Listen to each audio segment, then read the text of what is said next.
So if you remember from last time, we were tracing this using the pen tool. We had the different layers. We inserted the pencil drawing of the owl.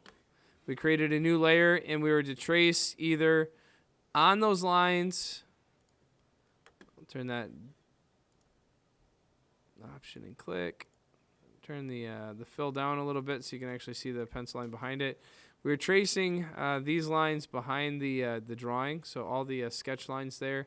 And then after we did that, this is the next part, is we're going to go and make a new layer. And we can actually drag this blue layer or whatever color you have as your pencil drawing layer on top. You want it all the way up to the top because that's going to cover up some of the overlap of the colors that we have on the screen. I am going to turn this off. But then what I want to do is come through here and either use the pen tool or a shape tool or the pencil or something. And what I'll do here is go through and just kind of click around inside of each of these shapes, because what that'll do is that'll allow us to create a color that's going to be behind the scenes, so to speak, where we have like right here, I want this part.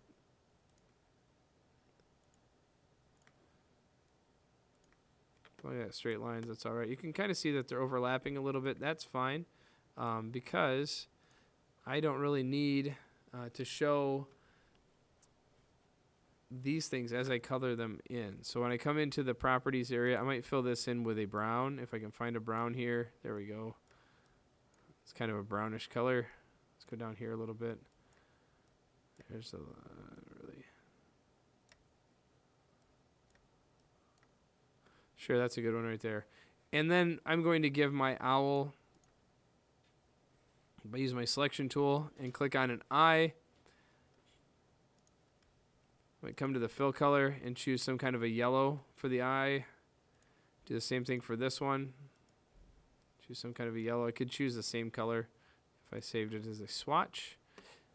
But now, if I turn on that trace layer that's above, and I'm actually going to turn this one so that instead of being a blue, I'm going to change it to black. And I'm also going to change the opacity so it's 100% when I click off of here.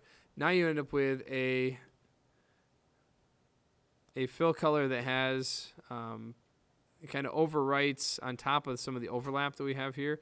You can see that this color in the background goes inside that traced line a little bit, and if anything popped out a little bit too far, I could always, like if it was out here someplace, I could always grab this and drag it back up so it's hiding behind the traced part that I did before.